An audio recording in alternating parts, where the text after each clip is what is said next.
नमस्कार दोस्तों, स्वागत है आपका अपना यूट्यूब चैनल टुडे एग्जाम पर। दोस्तों आज है 29 अगस्त 2022 और आज आरआरबी ग्रुप डी की एग्जाम थी। सेकेंड शिफ्ट की भी एग्जाम समाप्त हो चुकी है। तो द्वितीय पाली की एग्जाम में जीके जीएस सेक्शन से जो भी प्रश्न पूछे गए सभी प्रश्नों को लेकर आ गए हैं। दोस्तों इससे पहले हमने मैथ और रीजनिंग का जो है आपको एनालिसिस का वीडियो प्रोवाइड करा दिया है। तो चलिए दोस्तों शुरू करते हैं। एक एक प्रश्न विथ एक्स्ट्रा फैक्ट आप देखेंगे जो आपके आने वाले समय में अगर आप एग्जाम देने वाले हैं तो आपके लिए काफ़ी बेनिफिशियल होगी। जैसा कि आज तक आपने देखा है, अब तक हमारा अगर एनालिसिस आप फॉलो करते हैं तो ये बात बखूबी जानते होंगे। एक प्रश्न आया था, श्लोक और नुब्रा किसकी सहायक नदी है। दोस्तों श्लोक और नुब्रा जो है ये सिंधु नदी की सहायक नदी है। श्लोक और नुब्रा सिंधु नदी का उद्गम स्थल की बात करें तो ये तिब्बत से होती है, जो तिब्बत के मानसरोवर से निकलती है ये सिंधु नदी। इसके बाद तिब्बत से और भी निकलने वाली नदियां हैं जो भारत में बहती है, सतलज है, उसके बाद ब्रह्मपुत्र है। तो ये तीनों नदी जो है तिब्बत के मानसरोवर से ही निकलती है, आपको ये बात भी ध्यान रखना है। साथ ही साथ श्लोक और नुब्रा घाटी जो है ये कहाँ स्थित है, तो ये जम्मू कश्मीर में स्थित है, आपको ये बात भी ध्यान देना है। एक प्रश्न पूछा गया था कि प्रधानमंत्री 2 अक्टूबर को किसके समाधि पर श्रद्धांजलि अर्पित करने जाते हैं। ये क्वेश्चन को थोड़ा सा घुमाया गया है, वही पूछा जा रहा है कि 2 अक्टूबर को किसकी जो है पुण्यतिथि जन्मदिन मनाया जाता है। इस प्रकार का प्रश्न जो है पूछा जा रहा है। तो ये जो है आपका महात्मा गांधी के जन्म समाधि पे जाते हैं प्रधानमंत्री, इनके जन्मदिन पे जो है श्रद्धांजलि अर्पित करने। इनके पुण्यतिथि कब होते हैं महात्मा गांधी का, तो 30 जनवरी होता है, आपको ये बात भी ध्यान रखना है, जो भारत में शहीद दिवस के तौर पे मनाया जाता है। चलते हैं आगे। राज्यसभा में राष्ट्रपति द्वारा कुल कितने सदस्यों का मनोनयन किया जाता है। मैं आपसे बार बार आज के पीडीएफ में भी मिलेगा, कल के पीडीएफ में मिलेगा, सब दिन के पीडीएफ मिलेगा, जहां भी आर्टिकल या संविधान की चर्चा होती है वहां पे मैं इस बात का जरूर जिक्र करता हूं कि कहां से क्या लिया गया है, मैक्सिमम सदस्य और क्या क्या है, मतलब चुनावी प्रोसीजर, ये सब बताते हैं। तो यहाँ से एक क्वेश्चन यहाँ पे है। तो राज्यसभा में जो है 12 सदस्यों को राष्ट्रपति के द्वारा जो है नॉमिनेट किया जाता है, मनोनयन किया जाता है। वो बात करें कि राज्यसभा में टोटल मैक्सिमम कितने स्ट्रेंथ है, तो 250 सदस्य हो सकते हैं। पहले 252 हुआ करता था, लेकिन एंग्लो इंडियन वाला सिस्टम को अब हटा दिया गया है संविधान के 104वां संविधान संशोधन के द्वारा, आपको ये बात भी याद रखना है, और इसके द्वारा हटा दिया गया। अब जो है लोकसभा में 550 और राज्यसभा में अधिकतम 250 सदस्य ही हो पाएंगे। निर्वाचन से कितने आते हैं, 238 आते हैं, और मनोनयन से कितने आते हैं, 12 आते हैं। दोनों मिला के कितने हो गए, 250 हो गए। राज्यसभा का सभापति कौन होता है, तो भारत के जो करंट उपराष्ट्रपति होते हैं वही राज्यसभा के सभापति होते हैं, जैसे अभी जयदेव धनखड़ जी हो जाएंगे। वर्तमान में राज्यसभा के उपसभापति कौन है, उपसभापति पूछा जाएगा, क्योंकि उपसभापति पूछे जाने की संभावना काफी कम होती है। उपसभापति जो है ये हरिवंश नारायण है। साथ ही साथ महासचिव पूछा जाता है राज्यसभा के, तो महासचिव जो है ये पीसी मोदी है, और महासचिव की नियुक्ति उपराष्ट्रपति ही करता है राज्यसभा में, आपको ये बात भी ध्यान रखना है। महासचिव अलग पोस्ट है और उपसभापति अलग पोस्ट है, सभापति तो खुद उपराष्ट्रपति होते हैं। तो आई होप आपको क्लियर हुआ होगा। साथ ही साथ ये जो 12 सदस्यों की मनोनयन की पद्धति है ये आयरलैंड के संविधान से लिया गया है। अब आयरलैंड के संविधान से और एक इंपॉर्टेंट चीज लिया गया है जिसे बोलते हैं नीति निदेशक तत्व बोलते हैं, तो ये भी जो है आयरलैंड के संविधान से लिया गया है। चलते हैं आगे। एक प्रश्न पूछा गया था कि वर्तमान में प्रधानमंत्री के मुख्य आर्थिक सलाहकार कौन है। रिपीट किया हुआ प्रश्न है। तो प्रधानमंत्री के मुख्य आर्थिक सलाहकार जो है अनंत नागेश्वरम है। दोस्तों एनालिसिस देखने का ये बहुत बड़ा फायदा है कि जो क्वेश्चन रिपीट होते हैं वो आपको जो है 100% मार्क दिलाएगा, इसमें गलत होने की कोई संभावना नहीं होती है। तो अनंत नागेश्वरम जो है ये प्रधानमंत्री का मुख्य आर्थिक सलाहकार है। ये किसका स्थान लिया है, के सुब्रमण्यम का स्थान लिया है। भारत के गृह सचिव कौन है, तो अजय कुमार भल्ला है, और राजस्व सचिव कौन है, तो तरुण बजाज है।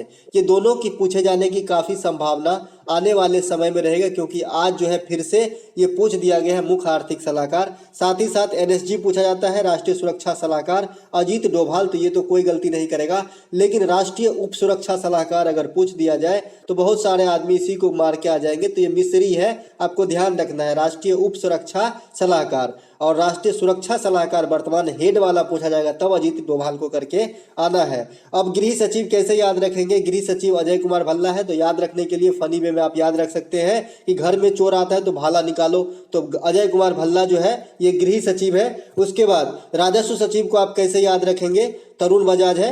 तो राजस्व क्या होता है? टैक्स। टैक्स मतलब पैसा। पैसा, जब पैसा रहेगा तब बजाज का स्कूटर खरीदेंगे। तो इस प्रकार से आप याद रख सकते हैं, मैं इसी प्रकार से याद इन्हें रखा हूँ। साथ ही साथ राष्ट्रीय सुरक्षा सलाहकार अजीत डोभाल हो गए। उसके बाद जो है उप राष्ट्रीय सुरक्षा सलाहकार हमने बता ही दिया, मिस्री है, जिसे पूछे जाने की करंट सेक्शन में काफी संभावना बनती है। पेड़ों के लिए क्या आवश्यकता होती है? अकॉर्डिंग टू ऑप्शन वहां पे जो था उसमें कार्बन डाइऑक्साइड भी एक था, तो कार्बन डाइऑक्साइड ही करके आना था। साथ ही साथ मैं ये नहीं कहता हूं कि कार्बन डाइऑक्साइड ही इस क्वेश्चन के लिए राइट आंसर होगा। अगर कथन के रूप में दिया होगा और एक से अधिक उनके रिक्वायर का होगा तो फिर एक से अधिक आंसर हो जाएगा, क्योंकि पूरी ऑप्शन इसमें प्राप्त नहीं हो पाया है, इसीलिए according to option carbon dioxide सही है। प्रकाश संश्लेषण के लिए क्या क्या आवश्यकता होती है ये भी आपसे पूछा जाता है, तो सूरज का प्रकाश और क्लोरोफिल। अब क्लोरोफिल में क्या पाया जाता है ये भी आपसे पूछा जाता है, तो मैग्नीशियम पाया जाता है। साथ ही साथ एक दिन के शिफ्ट में एक क्वेश्चन पूछा गया था कि पौधे जो है रात में, दिन और रात में कर सकते हैं, तो दिन और रात में जो है ओनली श्वसन कर सकते हैं। श्वसन मतलब सांस लेना, श्वसन नहीं श्वसन। तो ये सांस लेना जो है दिन और रात जारी रहता है, लेकिन प्रकाश संश्लेषण ओनली दिन के समय ही कर सकते हैं। तो ये आप फर्क समझिए। प्रकाश संश्लेषण क्या है? पौधों के लिए उनके लिए आवश्यक पोषक तत्व या भोजन बनाने की साधारण लैंग्वेज में जो है एक प्रक्रिया है, जिससे हमें ऑक्सीजन मिल जाती है, पौधों को जो है खाना मिल जाता है। एक प्रश्न पूछा गया था कि एल्केन का रासायनिक सूत्र। दोस्तों एल्केन, एल्केन, एल्कीन और आपका एल्काइन, ये जो है ये आपको तीनों याद रखना है, इसका बेसिक फॉर्म, क्योंकि हर एग्जाम में जो है लगभग एक दिन गैप करके जो है इसे रिपीट किया जा रहा है। तो आपका शिफ्ट जो मैं पता नहीं कि ये रिपीट हो जाए। तो यहाँ पे तीनों सूत्र देख लेते हैं। एल्केन का सूत्र क्या होता है? CnH2n+2 होता है। वहीं पे अगर आपको एल्कीन का पूछ दिया जाए, एल्कीन, एल्कीन, इसका अगर पूछ दिया जाए तो इसमें प्लस माइनस कुछ भी नहीं होता है, CnH2n होता है, बस सिंपल सा। उसके बाद अगर आपका एल्काइन का पूछ दे, एल्काइन का अगर पूछ दे सबसे लंबा वाला, तो इसका क्या होता है? CnH2n-2 हो जाता है, बस इतनी सी फर्क है। तो एक याद रखेंगे एल्केन का, इससे आपका काम हो जाएगा। एक तो है एल्केन का, और जो छोटा नाम है एल्कीन, इसका होता है कोई प्लस माइनस नहीं, CnH2n, और जो सबसे लंबा नाम है एल्काइन, तो ये जो है माइनस वाला है। तो इससे भी आप जो है मतलब याद रख सकते हैं एक टोटका के रूप में कि जो भाई लंबा वाला है ना वो माइनस वाला है, तो इससे भी आपका काम चल जाएगा। और एल्केन का एक याद रखना है पूर्णतः, CnH2n+2। सर अगर इससे नहीं याद रहता है ना तो आप मीथेन को याद रख लिया करो, CH4 याद रख लिया करो, मीथेन तो याद रहेगा, छोटा है। अब इसमें जो है n का कितना मान रखे हो तो मीथेन आया, तो n का मान 1 रखे हो, C1 है ना, तो एक ही रखा है ना n के जगह पे, और H2n+2 है तो 2 गुने 1 +2 तो CH4 हुआ, तो ये मीथेन हो गया। तो एल्केन के जैसे प्रोनाउंसिएशन भी मिलता है, एल्केन, मीथेन, तो इससे भी आप याद रख सकते हो। साथ ही साथ एक प्रश्न पूछा गया था यहाँ पे, हाँ मीथेन के बारे में एक बात बताएंगे।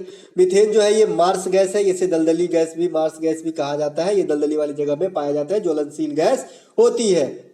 एक प्रश्न है यहाँ पे, अनुच्छेद 124 का संबंध किससे है? कल ही के शिफ्ट में हमने बताया है, कल ही के वीडियो में हमने बताया, जो प्रैक्टिस सेट का वीडियो दिया उसमें 124 भी बताया है, सुप्रीम कोर्ट की स्थापना। उसके बाद हमने इसका जो हाई कोर्ट का है 214 ये भी बताया है। साथ ही साथ हमने ये भी बताया है कि दोनों में जो है सेम डिजिट है, आप देख लीजिए 124 और 214 दोनों में सेम डिजिट है, बस उल्टा पलटा है, तो एक हाई कोर्ट से है और एक सुप्रीम कोर्ट से है। तो दोस्तों पीडीएफ आप नहीं देखेंगे तो इसमें हमारी गलती नहीं है।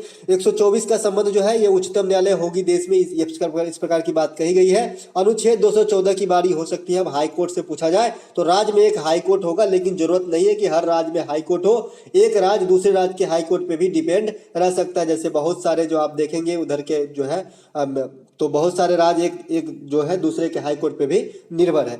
सुप्रीम कोर्ट की स्थापना कब होती है? 1950 में होती है। कहाँ है सुप्रीम कोर्ट? तो ये दिल्ली में है। वर्तमान में कुल कितने हाई कोर्ट है? तो 25 हाई कोर्ट है। सबसे लेटेस्ट वाली जो हाई कोर्ट है ये है आपका आंध्र प्रदेश का हाई कोर्ट, क्योंकि तेलंगाना का जो है डिवाइड होने के बाद जो है आंध्र प्रदेश को अलग से हाई कोर्ट बनाना पड़ा है।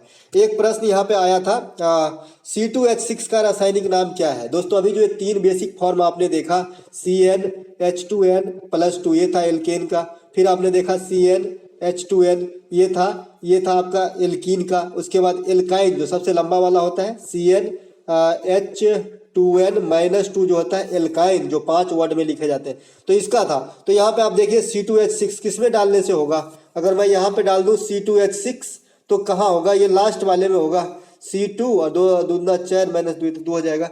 और यहाँ पे C2H6 ही है ना, ये इथेन का है, मीथेन का भाई इथेन का है। 2 नंबर पे डालिए, एक डाले तो CH4 बना था, 2 नंबर पे डाले C2 और H2n+2 होता है, 2 दूना 4 2 6, तो ये हो जाएगा आपका एथेन का हो जाएगा। तो इथेन राइट आंसर करके आना था। तो बेसिक सूत्र अगर आपको याद रहेगा ना तो इसमें आपको कोई कंफ्यूजन नहीं होगी। एक प्रश्न यहाँ पे आया था, अभिक्रिया को संतुलित करने के लिए कहा गया था कि 2Zn+C यहाँ पे कोई प्रोडक्ट मांग रहा था, या फिर ये भी पूछा जा सकता होगा कि इससे क्या निकलेगा, क्या होगा, ये प्रकार से पूछा जा रहा होगा। तो मैं यहाँ पे संतुलित कर दिया हूँ। तो यहाँ पे 2Zn और प्लस CO2 गैस बाहर निकल जाएंगे, है ना। 2Zn प्लस CO2 गैस जो है बाहर निकल जाएगा। अब यहाँ पे CO2 में देखिए आप एक ही कार्बन है, यहाँ भी एक ही कार्बन है, कार्बन अपना संतुलन लेके भाग गया बाहर, है ना। तो इस प्रकार से निकल जाएगा बाहर। एक प्रश्न यहाँ पे द्वितीय पंचवर्षीय योजना का काल क्या था पूछा गया था। द्वितीय पंचवर्षीय योजना का कल हमने जिक्र किया कि किस मॉडल पे आधारित है, लेकिन हमने ये नहीं बताया था कि किस ईस्वी में हुआ था।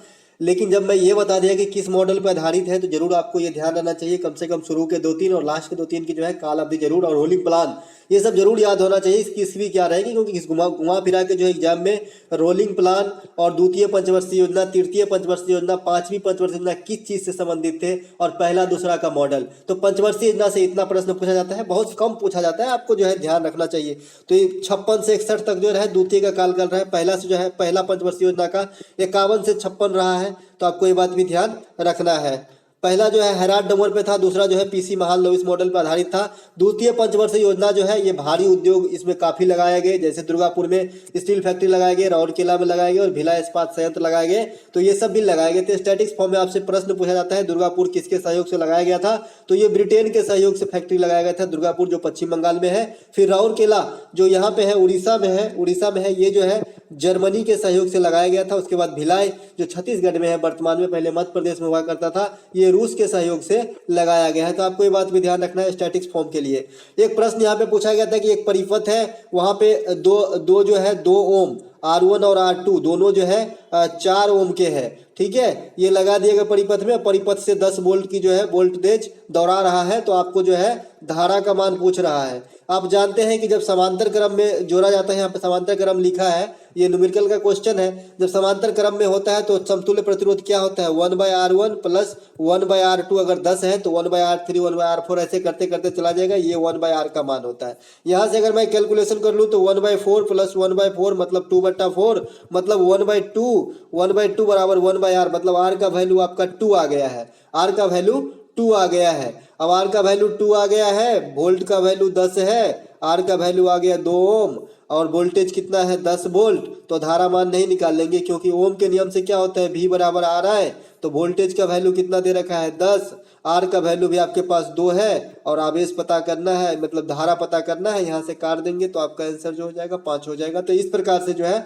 आपको करके आना है। साथ ही साथ एग्जैक्ट आंकड़े नहीं हो सकते दोस्तों इस न्यूमेरिकल में, न्यूमेरिकल कुछ इस प्रकार का था, मैंने आंकड़े अपने मन से रखा है, आंकड़ा वहां पे जो होगा वैसे आंसर हो जाएगा। बात करें जो है विद्युत धारा का जो है मात्रा को एम्पियर होता है, तो आपको ये जो आंसर आएगा उसके आगे ये जरूर लिखा रहेगा, एम्पियर में होना चाहिए। एक प्रश्न यहाँ पे आया था कि निम्न में से सबसे अधिक प्रतिरोध किसकी है। कल ही मैंने इस चर्च किया है, 3 चीज आपको बताया है, प्रतिरोधकता और चालकता एक दूसरे के व्युत्क्रमानुपाती होती है, साथ ही साथ प्रकीर्णन और जो है तरंग दैर्घ्य एक दूसरे के व्युत्क्रमानुपाती होती है, और मैंने बताया था घनत्व और आयतन एक दूसरे के व्युत्क्रमानुपाती होता है। तो आज जो है पहला वाला काम कर गया, और यहाँ से जो है एक प्रश्न पूछा गया कि निम्न में से सबसे अधिक प्रतिरोधकता किसकी होती है। यहाँ पे मैं ये भी बताया था कि प्रकृति में चांदी जो है सबसे अधिक जो है गुड कंडक्टर है, अच्छे चालक है, और अच्छे चालक जिसकी सबसे ज्यादा चालकता अधिक रहेगी तो प्रतिरोधकता कम रहेगी। तो चांदी को काट के चलेंगे। 2 नंबर पे तांबा है, तांबा की भी चालकता और दूसरा स्थान आता है, तीसरा स्थान एल्युमिनियम का आता है। तो यहाँ पे लोहा को करके चलना पड़ेगा अगर एग्जैक्ट यही प्रश्न पूछा होगा कि प्रतिरोध किसकी अधिक है तो, क्योंकि ये प्रश्न पूरा तरीके से क्लियर नहीं हो पाया था। तो देख लीजिएगा ये प्रश्न क्या था, अगर आपको पता हो तो हमें कमेंट जरूर कर दीजिएगा, ताकि हम आने वाले एनालिसिस की वीडियो में आप तक जो है पहुंचा सके और एग्जैक्ट प्रश्न आपको बता सके। एक प्रश्न आया था यूरिन का काम क्या होता है। दोस्तों यूरिन का काम जो होता है अपशिष्ट को बाहर निकालना होता है। एक प्रश्न आया था और ये भी मैंने कल ही जिक्र किया था कि पंचायती राज व्यवस्था का मुख्यालय कहाँ है। कल मैंने जब सार्क की जिक्र कर रहा था वहाँ पे मैं हैदराबाद में आपको राष्ट्रीय ग्रामीण संस्थान जरूर बताया था। तो इससे आपको अंदाजा लगा देना चाहिए था राष्ट्रीय ग्रामीण संस्थान पंचायती राज व्यवस्था भी इसी संलग्न है, तो यहाँ पे हैदराबाद आंसर करके आना था। आपको जो है लैंग्वेज को पढ़ना होगा, खास करके जीके जीएस में जब टीसीएस क्वेश्चन सेट कर रहे हो तो, क्योंकि ये लैंग्वेज को घुमा देते हैं। अभी आपने देखा 2 अक्टूबर को किसके समाधि पे, अरे भाई साहब सिंपल सी सोचने वाली बात है ना, 2 अक्टूबर को किसके समाधि पे जाएंगे, जो मेन पुरुष है उसके समाधि पे जाएंगे, सिंपल सी बात है, महात्मा गांधी। तो ऐसे ही राष्ट्रीय पोषण संस्थान का मुख्यालय भी हैदराबाद में है, और इरडा जो बीमा क्षेत्र से संबंधित है तो इसका मुख्यालय भी हैदराबाद में है। चार मीनार भी हैदराबाद में है, आने वाले शिफ्ट के लिए आपको जो है इंपॉर्टेंट रहेगा। साथ ही साथ हैदराबाद मूसी नदी के किनारे है, ये भी ध्यान रखिएगा। आईपीएल 2022 में कुल कितने टीम ने भाग लिया, आईपीएल 2022 में तो कोई नहीं गलती किया होगा, ये 10 टीम ने भाग लिया था। आईपीएल 2022 का स्पॉन्सरशिप किसके पास, टाटा के पास था। किसको रिप्लेस किया था, ये वीवो को रिप्लेस किया था, जैसा कि आप जानते हैं। विजेता कौन रहा था, गुजरात टाइटंस है, ये टाइटंस थे गुजरात टाइटंस, हार्दिक पांड्या। उप विजेता कौन रहे थे, राजस्थान रॉयल। तो आपको ये बात ध्यान रखना है। ऑरेंज कैप किसको मिला, जॉस बटलर को, जो आरजे राजस्थान रॉयल से खेलते थे आरआर की तरफ से। पर्पल कैप जो है युजवेंद्र चहल, ये बॉलर यूवी को मिला है। सबसे महंगा खिलाड़ी कौन थे, ईशान किशन, जो मुंबई इंडियंस में खेलते हैं। 2 नए टीम कौन आए थे, लखनऊ सुपर जायंट्स जिसके कप्तान केएल राहुल थे, और एक गुजरात टाइटंस जिसका कप्तान हार्दिक पांड्या था, जो विजय होकर पहली बार में ही इतिहास रच दिया। दोस्तों इस वीडियो में इतना ही, मिलते हैं एक नए वीडियो के साथ, तब तक के लिए जय हिंद। अगर अच्छा लगा हो तो एक लाइक जरूर कीजिए।